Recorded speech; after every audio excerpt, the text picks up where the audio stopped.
Okay, we are on to windsurfing now. This is the centerboard, just like sailing, for windsurfing. And you're gonna have to put the board out into the water a little bit of a ways.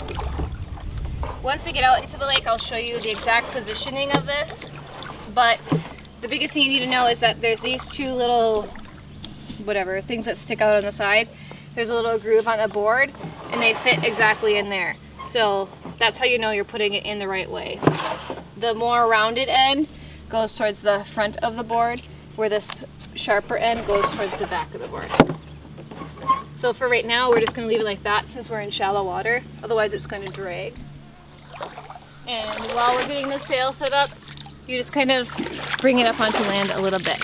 So this is the windsurfing sail. And when you put it away, you basically just roll it up as best as you can. I mean, you can't really roll it up. And then you just tie this string around it and tie it together. So there's not really anything to putting it away. So you can see how it's kind of been rolled here and then tied off.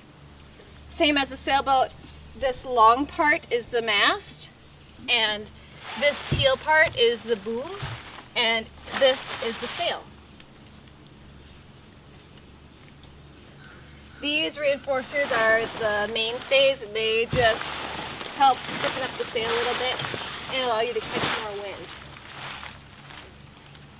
The biggest thing that you have to do correctly when you're windsurf is set up the sail tight enough. So when you do this, you take this rope. Here's a cleat with those little grooves, and here's another one. So you're gonna come down through a cleat, go underneath in one of those little loops right there. Not really a loop, but a groove. And feed this all the way through. Then you're going to stick the end into this hole and try and tighten this as much as possible.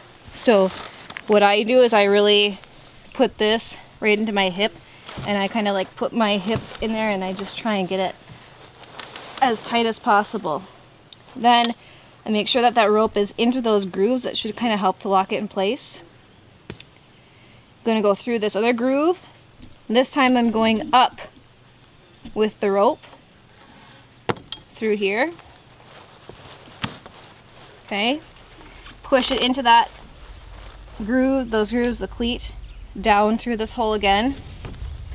And then if you've ever spent any time in the craft shop, it's like you're making one of those bracelets with the paracord. You do like a 4 and slip this underneath here and get that up nice and tight. So you do that. I mean, I do it as many times as I can that I have room for the rope. If you want to switch sides, you can, but you don't have to.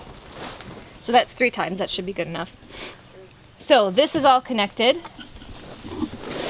The next thing that I'm going to do is attach the sail onto the board, which is a little bit tricky.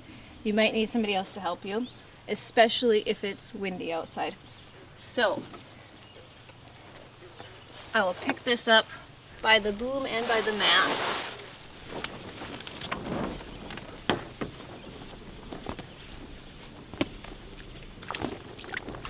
Before I get too far, right up this side of this. I forgot. Okay, so when you're ready to put the sail onto the board, a couple things you have to do first. We have the sail over here, but there's this little horseshoe piece right here. Right now it's closed and it's locked into place.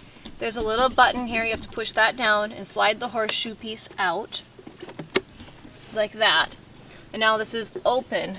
So now what I have to do is pick up the sail.